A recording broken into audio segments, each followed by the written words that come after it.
morning po sa inyong lahat mga kababayan.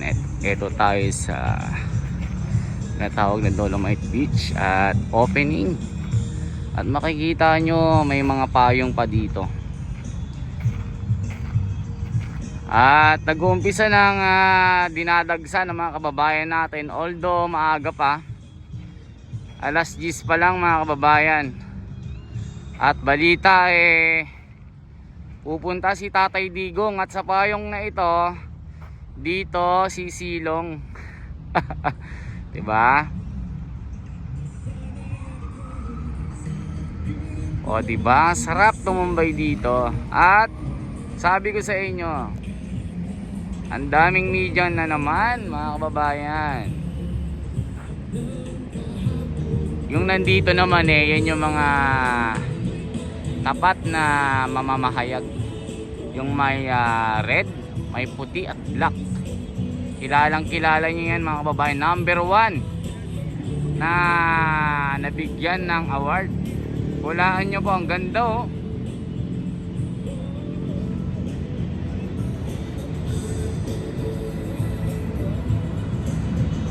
Si ate, naantay ako. Single ka ba? Single ka? Sorry, taken na ako. Ayan o, kitang kita nyo.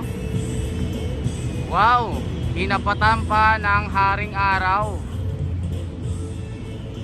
At kitang kita yung kanyang liwanag. Tinalo pa ang Singapore sa ganda. Mala abroad. Pero sabi ko sa inyo, mas maganda pa rin ang ating bayan. Kitang kita nyo ang pagbabago. Ang saya, di ba?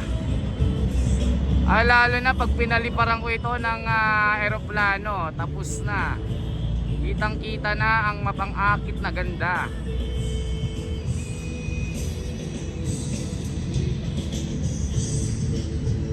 Talagang yung awit tugma sa panahon na sinasabi, tuloy pa rin ang awit ng buhay ko, wala ka man sa piling ko. O diba? Yung tugtog oh, tuloy pa rin ang awit ng buhay ko. O diba? Nagbago man ang puso mo, sabi ng awit. Tuloy pa rin, tuloy pa rin.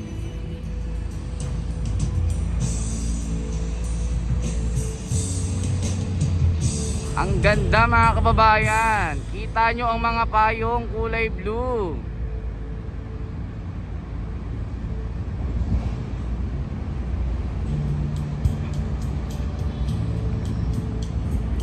Si ate, inaantay talaga ako. Mamaya, puntahan kita. Kala mo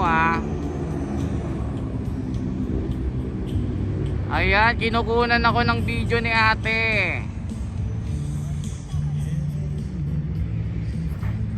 Ayan na mga kababayan. Ang awit na pinapatugtog ay sumisigla ang paligid.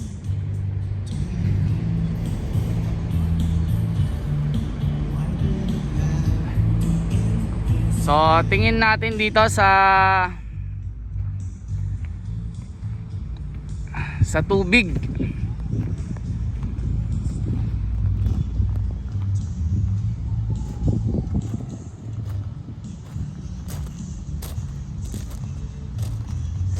Diba? Konti pa yung tao mga kababayan. Balita kasi darating si Tatay Digong. Mukhang nagtampo kay First Lady Ma'am Hanilet dahil hindi siya niyaya. Sabi niya, pupunta rin ako dyan.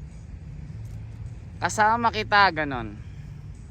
Wow, ang ganda mga kababayan. Super ganda.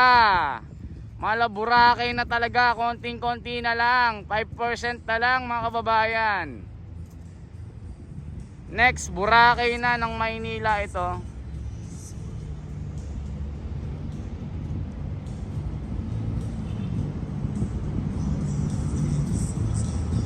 O anong masasabi nyo? Mga pinanganak sa kadiliman, kumusta kayo? Kayo na naman ang nandito. Kayo na naman ang nakikinabang. Pag malinis, nandito kayo. Tapos babalita nyo, madumi.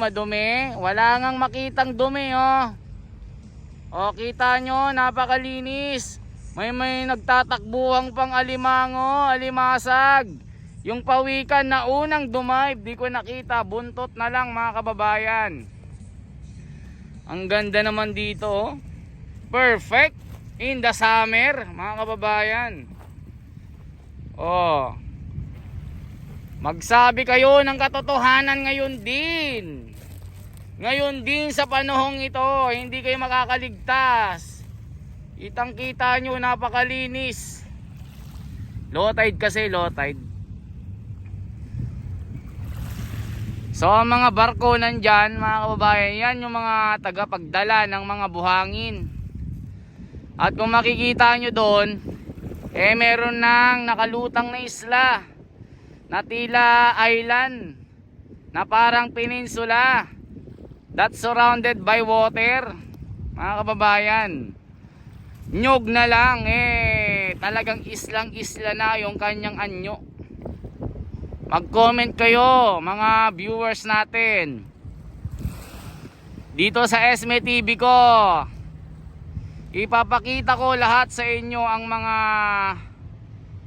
kagimbal-gimbal na pagbabago. Mula noon hanggang ngayon, 30 years ago, pinabayaan nyo. Ang Manila Bay dinugyot nyo, pinabayaan nyo. Ngayon, malinis na. Hindi pa rin kayo makamove on. Hindi pa rin kayo makaget over. That you're over now. Ayaw nyong aminin na may nagtanim na ng pagbabago. Only Tatay Digong did the everything in this area of Manila Bay. Even the birds are flying free. O, tignan nyo. Kasi marami, kaya are flying free. Wow.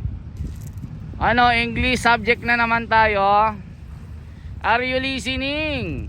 To all my viewers, not only in the Philippines, but outside the country, by land or by air, you are welcome. Ginigigil na naman ako ng mga anak ng kadiliman. Mamaya nandito na naman sila. Nararamdaman ko, darating si Tatay Digong, malapit na. Nasa kalsada na, mga kababayan. Ay, eto maganda dito. And I like it, ha. I like the ambience. I like the power of ambience. Wow. Very wow. And a big wow. Look at that. Even the waves is singing to the people. Ang ganda, oh. Kita nyo, mga kababayan. Naririnig ko ang kanilang pag-awit, mga kababayan. Tila masaya. Ang sasaya nila. Sino bang hindi sasaya kung malinis ang paligid mo? Napakaungas mo naman kung malinis na, galit ka pa. Ewan ko na lang kung saan ka pinanganak. Oh. True, it's true. Oh, makinig po kayo, mga Negatrons at mga anak ng kadiliman. Pumunta kayo dito at saksihan nyo ang pagbabagong ito. I told you so. I told you everything. Na super ganda na dito. Alright. Alright. O, yun, no. Okay. Kaya salamat sa inyong lahat. Once again, ito po si SB TV ko, ang host ng The Wonders Philippines. Salamat po sa inyong lahat dahil tuloy-tuloy ang inyong suporta sa akin. Mabuhay po. Sana pasyalan nyo na ito mga kababayan hanggat okay pa at hanggang hindi pa naghihigpit ng mahigpit ang ating national government para maibsan ang stress sa buhay. Mabuhay po.